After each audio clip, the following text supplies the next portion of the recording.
Hi, I'm Jake from We Are MMA, and today I've got former Cage Warriors light heavyweight champion and UFC fighter Modestas Bukauskas joining me to talk about his fight on July 15th. First off, Modestas, thanks for coming on and joining me. I hope you're all well.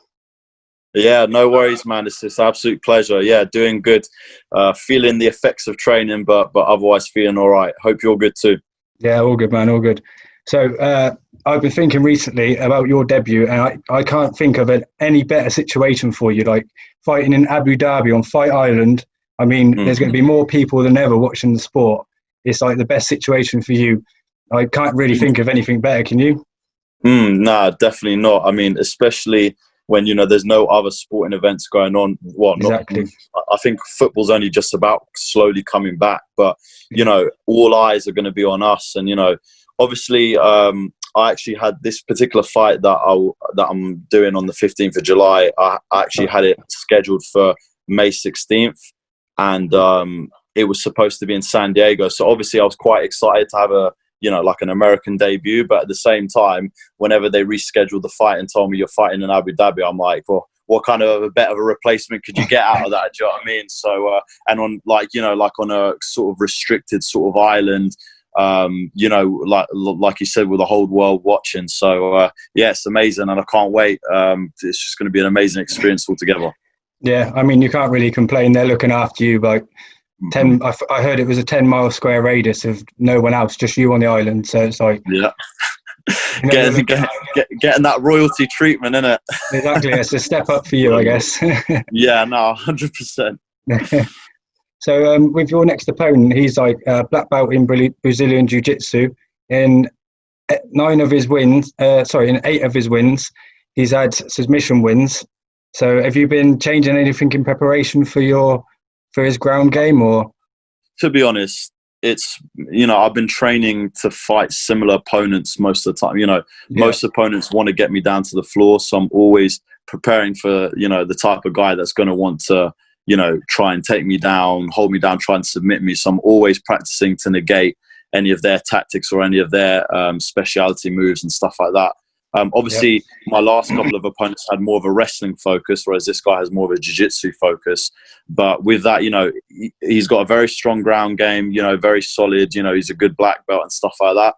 But at the same time, it seems like over the course of his fights, the other areas of his game have not really, stepped up a level that much, whereas mine's have stepped up in every single level. And the fact that I've not even really been able to show out that level too much should be quite worrying for this guy. Like I say, all respect to my opponent and everything, but this is my time. I believe that I'm way stronger from stand up. If he leaves his chin open with me, I'm going to catch shots on him. And if his game plan is to try and get the guy against the cage and wrestle. And listen, I've been training with high level wrestlers, like very good wrestlers, all 110 kilos. So, like I say, I'm not going to be too worried about takedown defense. Of course, listen, you've got to be prepared for everything, but I do feel my overall game will overwhelm him. How has it been training during lockdown? Obviously, I've know you've got your own gym in your house, so it's like obviously a bonus for you. You haven't got to go anywhere. You don't really miss out too much. Yeah, it's been. I've been a lot more fortunate than other fighters. I'm very grateful that in our back garden we have a pretty much a fully functioning gym. Obviously for our own private use, but at the same time it means that I've really not changed up too much. At the beginning of lockdown, obviously, I couldn't bring training partners in my house. But as things started to ease up and stuff like that, I've been able to bring training partners in and train specifically for myself. Like, this is one big difference is that, when you're going to training on a normal sort of basis during, a regular sort of sessions that I do through the week, you're training what the coach wants to train you and stuff like that. And of course it's developing my game. It's making me more all-rounded and working on different techniques, but I never really get to specifically go over certain moves that I want to do, or I want to look over some stuff. So I've been able to really fine-tune the moves that I already have in my arsenal and just make them even more crisp and more sharp.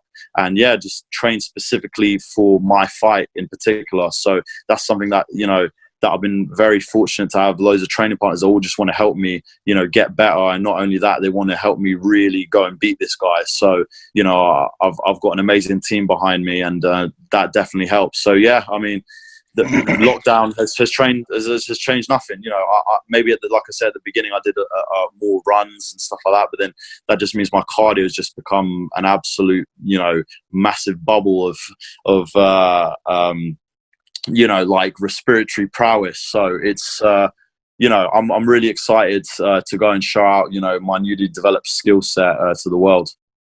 Yeah. I heard you say about your striking a bit. You've started to make more improvements, and I've always wondered this with you, because every time I've watched you fight, you always like throwing in a little spinning kick or something like that. Is there any like type of striking that you prefer to use, or like using, or like hurting someone with? Obviously, don't answer that if it's going to give away too much. Listen, doesn't matter if I give away something or not. He won't be able to defend what I've got for him. Listen, at the end of the day, it's all about time and it's all about distance. You've got to find the right moments to pick those shots off. I mean, obviously, we all seen my spinning back kick. I've had already, you know, I've had two predominant knockouts from a spinning back kick to the liver. I've had more so on the kickboxing scene. You know, a lot of people don't know, when I was younger, I was a 4-time British kickboxing champion. So, you know, my stand-ups has always been my forte, and it seems like that's where people have been more worried to fight me from. I know, as you know, as it gets later on in the UFC and stuff like that, or maybe even in this fight itself, you never know, he might switch up his game plan. You know, a lot of people don't want to strike with me, and you know, like I say, I think that's obviously going to be my main key. I mean, I've got a whole load of moves that, like I said, I've not really shown. And like I said, if I find an opening, I'm going to throw it, because now there's a lot more on the line. You know, this is the time to really showcase what your ability is like. Before, when you're trying to work your way up the ranks, and you know, you want to fight a very tactical fight, you know, you're trying not to make mistakes and, you know, stuff like that. Then, you know, you sort of you let things go more, but not as much. So now my confidence is a lot higher. I know what I can do, and yeah, just get ready for some flamboyant activity to go on in the cage. Nice, I'm looking forward to that. So your record is 10-2, and obviously everyone asks about the wins all the time. But I want to know what you've done about your losses. Obviously, you've had one submission loss and one TKO. What did you learn from these losses, and what have you changed in your training to? Well, so those losses happened very early on in my career. Yeah. They happened when I was 22, I believe. Yeah, it was when I was 20, literally, and I just turned 22 that year. Yeah. And I went on a roll, you know, 4-0, you know, a lot of attention on me. And then I got the UFC MMA title. I think a lot of the problems that I had were mental. I think it was less of a physical and skillful sort of thing. I think it was a lot of it was mental. Because in the first one, I just didn't show up. Like, mentally, it took me too long to start, and the guy just literally took advantage of that, took me down and submitted me straight away with a submission that is not commonly used. So that was just, you know, a very skillful opponent. It was probably a bit too early on in my career, but you know, when I was out in Jackson's, you know, sparring with Jon Jones and Arlovsky and stuff like that, and holding my own, you know, I felt like, you know, I should be able to. That's what showed me that I'm going to make it to the UFC and I'm going to do well, was because, you know, I was able to hang in there when I was 22 and I was much less skilled. Now I'm like, you know, I've gotten 10 times better. That's another thing people don't realize. I'm not the same guy I was 4 years ago. I've done a lot of things. So, you know, and after that first loss, you know, and then I signed to Cage Warriors, you know, it's sort of, I didn't really fix anything at that point yet. I just sort of thought, okay, I'll just get back to the gym, just try and get better. But I didn't necessarily fix anything. It was after the second loss that really urged me to think, like, what the hell was going wrong here? So there was a couple of things. So obviously mentally was a very big thing. I felt like I was going into the cage and being too much of a sportsman. I feel like I can't perform at my best if I'm just trying to be that guy to win. You've got to be that guy who wants to hurt someone. You've got to be that guy who wants to be violent and inflict pain. All respect after the fight. I don't disrespect any other fighter after the event. But listen, I got to show out my aggressive ability inside the cage. I can't let them overtake me in any way mentally. So so obviously I just become a lot more mean, I guess you could say, in the cage. And one thing that gave me that was boxing sparring. I'd never done a lot of, like, you know, boxing sparring, and then it came to the point where, you know, I started working on it a lot more and just working on my hands specifically, and then finding the range and stuff like that. And you know, just sparring with some tough dudes. Like, I ended up sparring Derek Chisora for a load of sessions as well. So I Nice. sparred with some high level guys, and being thrown into the fire, and hanging in there with those guys, giving it back and stuff like that. People always asking me, what's your boxing record? I'm like, I've never really boxed much in my life, and so clearly, like I said, the talent was there, but I needed that aggressiveness. When I go to boxing sparring, I'm going there to fight. I'm not going there to spar. I'm going there to fight, and that was one big thing that I sort of picked up as well. After that helped me mentally. Another thing, I was overtrained. If there's any advice I can give to younger fighters, is if you generally feel like your body can't go anymore and it's crippled and it can't go no more, that means you should not be training. A lot of people think the mentality, oh yeah, train as hard and as much as you can. It's quality, not quantity. You have to really think about those things as you go later on in your career. Otherwise, you're going to get yourself injured, which is exactly what happened to me that year. I ended up tearing my meniscus before I made my comeback. So, like I say, and nutrition, there was another thing. So, as you all know, I went from middleweight to light heavyweight.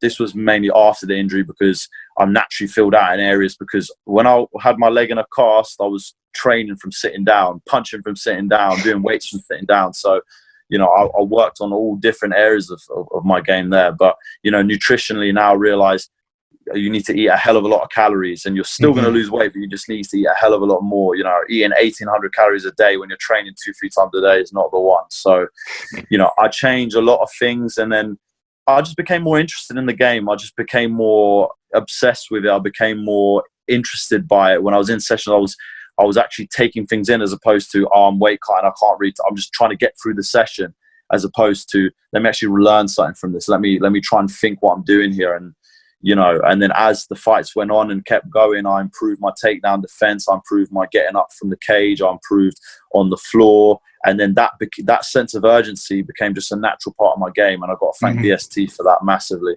So, yeah, and obviously my dad's been there through it all. So, it's been a long process, but listen, we ain't even done yet. I mean, there's still even more to improve on, but I'm definitely, I know it's a bit of a cliche, but I'm definitely the best fighter I've ever been at this point, and it can only get better.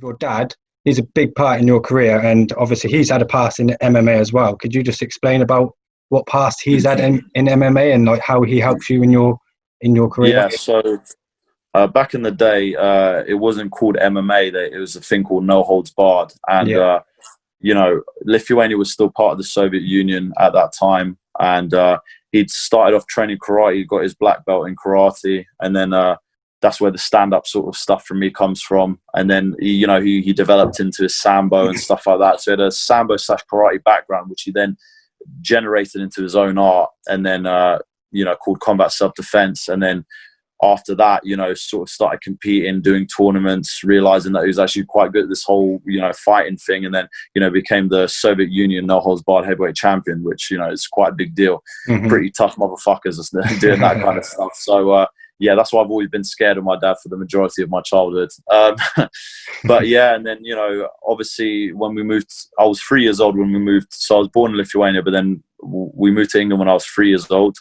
And yeah, he sort of realized that, maybe his career in fighting may have to take a bit of a backseat, because, taking care of the kids, trying to work and stuff like that. And then, slowly just started passing on the knowledge to me and my sister. And, at like 5 years old, it started off very light and playful. Oh yeah, check out, look at this kick, or look at this, or, look at this technique. And then, as a kid, you're like, oh yeah, you just want to sort of absorb anything. And then next thing you know, training got very serious very quickly. It was less of playing games, as more, no, you will do this, you will, but I'm very grateful that he pushed me. There was times where I really did not want to train, and I'm just a kid and I just want to be a kid. But at the same time, I've built a strong mental fortitude right now. And for me to become so disciplined is, from all the training that he done for me before. And that's why, my technical abilities, especially in striking, are much better than most, because I was pushed by my dad. So, I've got to give a hell of a lot of credit to him. And even on the sambo and stuff like that, the throws, the leg locks, and this and that, I already had a base of MMA knowledge, even though I did take a break away from fighting and saying that I took a break away from fighting, and when I was 14 I won my last British kickboxing title, even when I wasn't training properly. I literally only trained just for that fight, and that's it. But I was actually playing basketball. That's when I went to America for 2 years. Then I came back when I was 18, and then I was back into MMA. So, you know, my dad's always been in MMA. And then so literally the door was always open anytime I wanted to do it. And my goal in my life has always been to be a professional athlete. And literally this was the last avenue to do it. So, yeah, I just took it on board full swing. And, you know, my dad's led me pretty much the whole way. Sweet. So you mentioned about training with Jon Jones and going to America, and how was that? Was that a very good learning experience, or? Very, very good learning experience. He's an amazing athlete and an amazing person. Sometimes the media, I think, portrays everyone's bad sides a bit too much because they want to create a story. He's actually a very humble, very nice man, very hardworking, very, you know, playful. He's a generally a good guy, and you know, he wanted to, as much as, you know, I was sort of helping him improve and he was wanting me to help him and stuff like that. And we were doing loads of rounds. Like, he was helping me improve, and he was happy to give me little pointers and stuff like that. Obviously, you know, MMA is a selfish game. You know, he had to look out for himself and want to do stuff for himself. But, you know, the fact that, like, you know, I was being asked to help because I was, you know, they saw my skill set and stuff like that. Like I said, it just showed me that, you know, that I can compete with guys at the highest level, and there will be a day when I will be fighting in the UFC and I will be competing alongside these athletes. So, you know, it gave me a spur of momentum and confidence that someday I will too be, you know, fighting in the UFC and doing this. So, you know, it was great to create a friendship and stuff like that. You know, I went to Body Power Expo just before my Hamlet fight, and, you know, I saw him again, and it's just crazy because I came up to the stand and, you know, everyone's sort of there, and, like, you know, Jon Jones is just meeting people that he doesn't know. But then when he saw me, he, like, instantly knew who I was, and you see everyone's like looking like, who the hell is this guy, and stuff like that. So, you know, it was quite nice for him to sort of remember who I am, and, you know, that we had good training sessions and stuff like that, and, you know, we're able to, like, sort of reminisce a little bit, and then I was telling him, oh, I'm fighting for the Cage Warriors world title, and obviously I told him good luck because he was fighting Thiago Santos. So yeah, creating that bond with such an amazing athlete and seeing that you two could have that potential, it just gave me a massive spur of confidence going on in the future. Nice. And how is it now? Has he been in contact at all? Say congratulations. He's you know, he's messaged bits and bobs on my on my Instagram. Not so much as of late. Listen, you got to let the guy have his space and enjoy his personal life, because course, you know, he hasn't been able to do so for such a long time. I think he's taken a bit of time away from fighting, which is completely understandable. He's already done, you know, an amazing amount in the sport. But, you know, like, when he messages me and stuff like that, and, you know, when I said that I just got into the UFC, he told me congratulations, you know, welcome to the Lion's Den, or I think it was welcome to the jungle or something like that. So it's nice to have that, you know, the greatest of all time messaging you, and, you know, giving you props or giving you good luck. So yeah, man, bits and bobs. Some, you know, one of my videos I put up, he goes clean from the kicks that I was throwing on the bag. So, you know, it's nice. Yeah, like I say, it's just nice to have that recognition. Yeah, definitely. Well, if you don't mind, I've got some questions from some Instagram fans, if that's all right. Yeah, so we'll just do it a bit quick fire. Which rule would you change or add to the sport if you could change any rule? 12 to 6 elbows. Have you got any, like, dream fight with any fighter, past or present? Jon Jones for the title. Oh, nice. It's interesting. Yeah. And then just one last one. Can you give us a prediction for your fight? I believe that I'll KO him inside 1 round. 1 round, nice. Yeah. Any particular strike? Do you know what? I wanna throw something flashy, but, you know, at the end of the day, you've got to find those openings. So whatever is given to me, I'll take. In my head, I can see a spinning hook kick landing, but at the end of the day, I need to land good sharp jabs, good sharp straight punches, and if they're not, you know, whether it comes from that or from the punches or whatever, I know that I will finish him.